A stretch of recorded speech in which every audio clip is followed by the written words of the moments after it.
tráfico, ele é um empreendimento global. E para isso, ele se vale da chamada Divisão Internacional do Trabalho.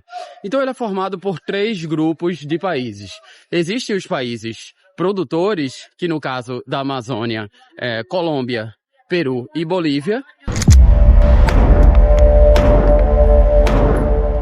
Existem os países transportadores, que no caso da Amazônia é o Brasil.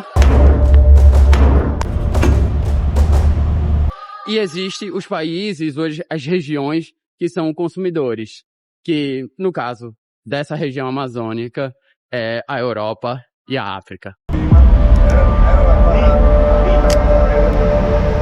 O Brasil possui uma posição estratégica. Ele está muito perto dos centros produtores, que são os países andinos, e também é uma área de trânsito obrigatória para o mercado consumidor.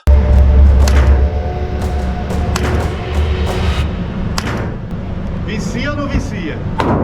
Para entender como essa droga sai dos centros produtores e vai para o mercado consumidor passando pelo Brasil, nós teremos que entender os corredores brasileiros, e esse é o tema do episódio de hoje.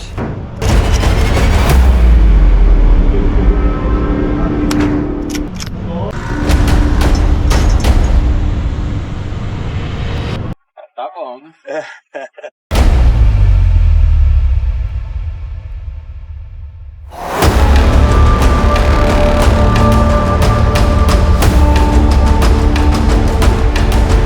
Bom dia a todos os cidadãos portelenses. Aqui quem fala é Ronaldo Bastos. Para os que não me conhecem, eu sou o promotor de justiça da cidade.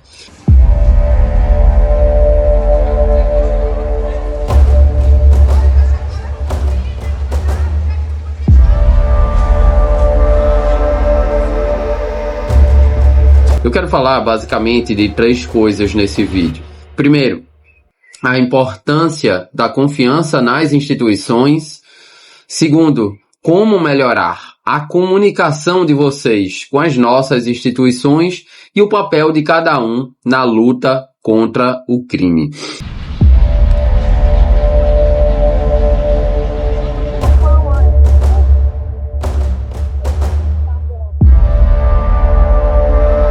O Programa de Desenvolvimento da Faixa de Fronteira divide as faixas de fronteira brasileira em 3. Arco Norte, Arco Central e Arco Sul. A droga na Amazônia entra pelo Arco Norte. O Arco Norte é composto pelos estados do Amazonas, do Amapá, Roraima e Pará. E ele tem um rio de influência que chega a países como Colômbia, Equador, Peru, Venezuela, Guiana Francesa, Suriname e Bolívia. Um dos fatores de dificuldade de combater a entrada de droga na Amazônia brasileira é que este combate necessitaria de um movimento de cooperação entre o Brasil e os seus países vizinhos, especialmente os países produtores. Mas o controle da faixa de fronteira é difícil até para países super desenvolvidos. Nesses momentos, eu gosto de pensar na polícia americana. Pense na fronteira dos Estados Unidos com o México. Uma fronteira muito menor do que a fronteira amazônica. Polícia muito mais equipada em instrumentos e em quantidade de policiais. Rotas já identificadas, um sistema penal que pune com muito mais vigor o imigrante ilegal, e mesmo assim não deixa de ser um problema a questão da imigração ilegal para a política externa americana. A questão é que vigiar fronteiras e diante de um mercado bastante amplo como o mercado das drogas é uma tarefa muito difícil, até para um dos principais países do planeta.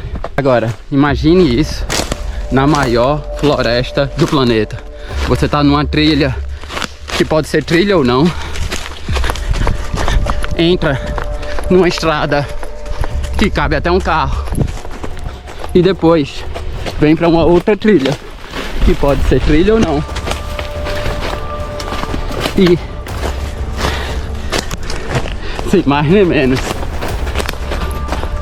você pega uma estrada que também pode ou não ser utilizada por qualquer um. É muito complexo. Eu sei que na nossa região, aqui na Ilha do Marajó, a segurança pública enfrenta dificuldades, inclusive por questões geográficas. Distância entre a distância das vilas para a zona urbana, na própria zona urbana, referente a contingente policial. Mas uma coisa é certa, quando a sociedade ela se une às instituições, especificamente aqui a Polícia Militar, a Polícia Civil e o Ministério Público, a gente consegue combater o crime com mais resultados. Então a primeira coisa que eu quero falar para os senhores e senhoras é a importância da confiança nas instituições. Porque quando a gente perde a confiança nas instituições, o crime vence, né? E não é isso que nós queremos que isso ocorra. Quero que os senhores e senhoras estejam cientes que a Polícia Militar, a Polícia Civil, agora está chegando a Guarda Municipal, juntamente, sob a coordenação do Ministério Público, sob a minha coordenação, nós estamos lutando diariamente para que possamos combater o crime organizado, e o crime não vai vencer em Portel, tenham certeza disso. Então confiem no nosso trabalho. Meio do mato e do nada você pega um caminho e entra num braço de rio imenso que ninguém sabe onde é. Só para vocês terem uma ideia, por esse mapa, o trecho em amarelo é uma estrada.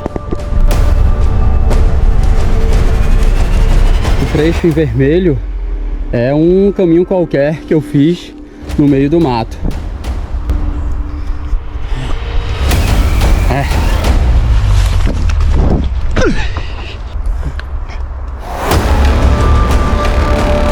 E esse negócio azul aqui é um braço de rio que surgiu do nada.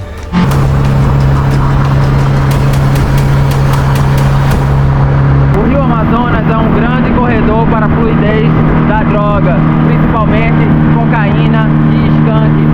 Ele se conecta a outros rios, promovendo uma ampla integração. Por exemplo, ele se integra ao Rio Solimões, que conecta as rotas que partem do Peru, mais especificamente utilizando o Rio Javari e o Rio Içá, mas também integrando a Colômbia por meio das cidades gêmeas de Letícia, na Colômbia, e Tabatinga, no Amazonas. Essa rota sobe o rio passando pelas cidades de Tefé e Fonte Boa, seguindo em direção a Manaus e se integrando mais uma vez ao Rio Amazonas.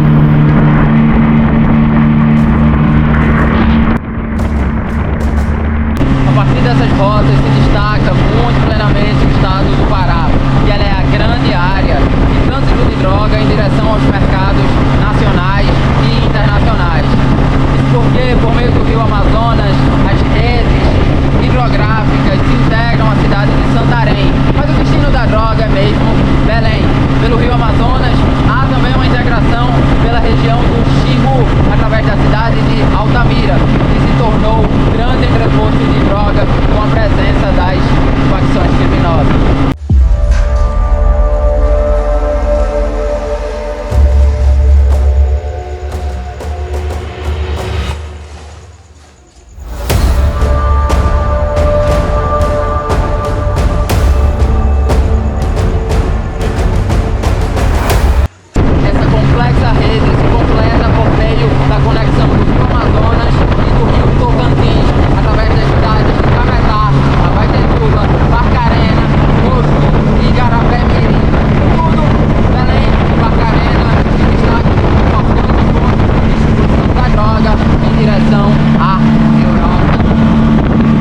descobre envio de cocaína do Pará para a Europa e África em barcos pesqueiros. Grupo investigado movimentou 50 milhões de reais em um ano e até criou um banco para lavar o dinheiro.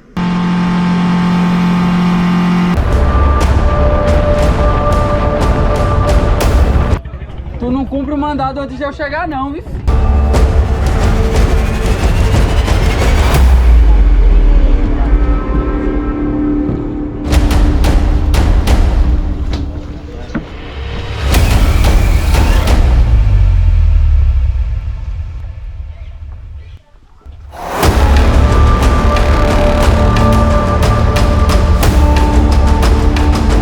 Essas cidades, cujo exemplo mais notório é a integração entre Tabatinga, no Amazonas, e Letícia, na Colômbia, elas são um conglomerado de grandes redes ilegais, como, por exemplo, o narcotráfico, mas também redes de contrabando, de exploração ilegal de madeira, exploração de minério e biopirataria. Mas esse problema não diz respeito apenas a locais no meio do mato, no meio da floresta amazônica.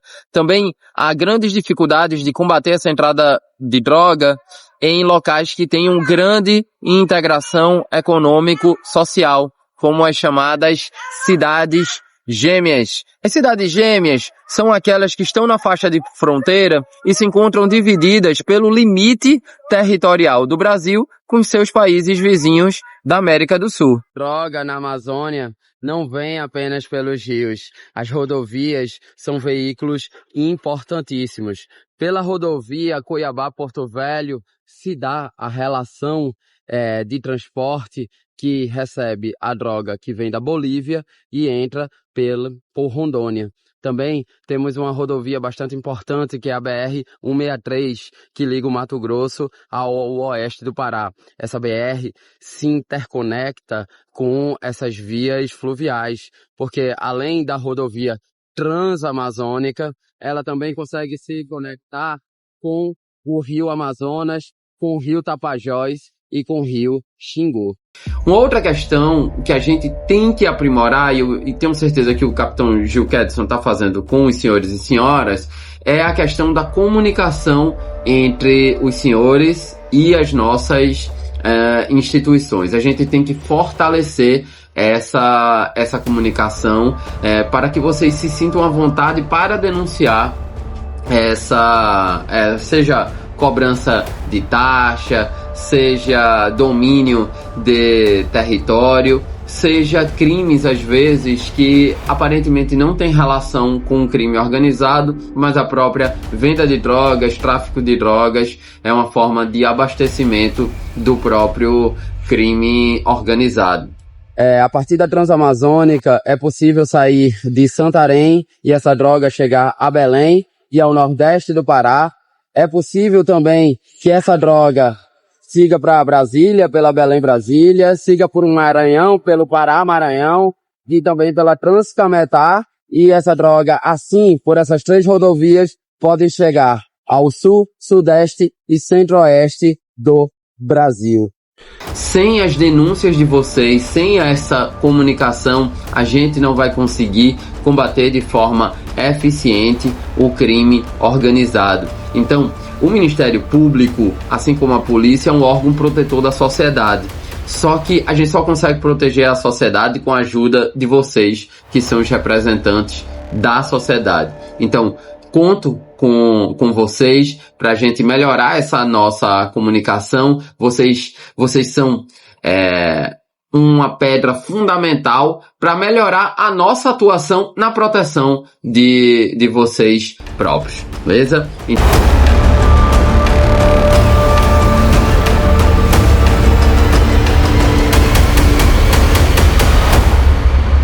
A rede aeroviária de transporte de drogas envolvem esses aviões aqui. Esses aviões que são pequenos e muitas vezes conseguem pousar sem nenhuma forma de regulamentação nas milhares de pistas aqui do estado do Pará.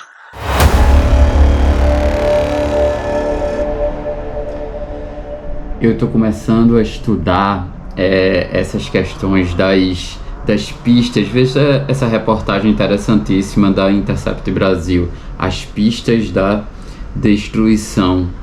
A Amazônia tem 362 pistas de pouso clandestinas perto de áreas devastadas pelo garimpo. Deixa eu pular direto pro Pará para a gente entender. Onde tem ouro, tem pista, diz a reportagem.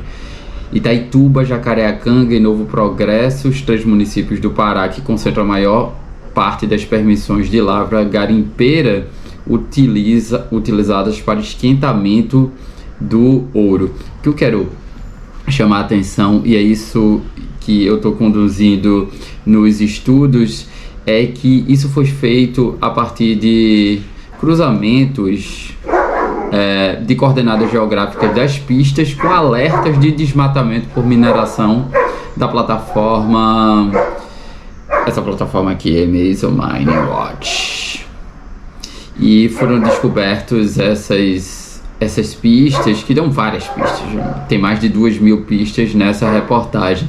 E o meu ponto é o seguinte, o meu ponto é que se essas pistas estão sendo utilizadas para garimpo ilegal, elas vão ser utilizadas também para os outros tipos de ilegalidade, inclusive o tráfico de drogas.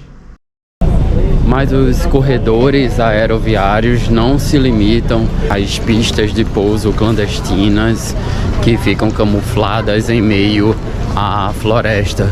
Os traficantes utilizam pistas particulares que têm autorização de funcionamento e também grandes aeroportos das grandes capitais, como os aeroportos de Manaus e de Belém.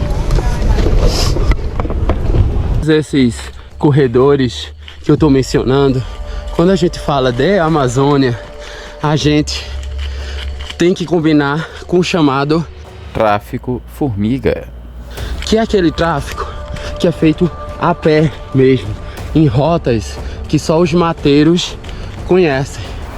Então é um tráfico muito difícil de ser combatido pelo Estado, já que a floresta amazônica é imensa e esses caminhos só pessoas que são daqui têm conhecimento.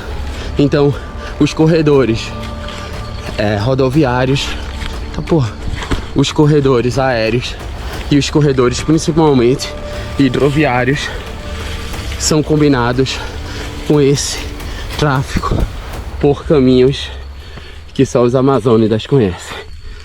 Então, confio muito nas instituições de Portel, em especial a Polícia Militar, e quero desejar um excelente encontro para vocês, e confio também que o Ministério Público cada vez mais vai fazer o seu papel aqui na nossa cidade de Portel. Até mais, um abraço.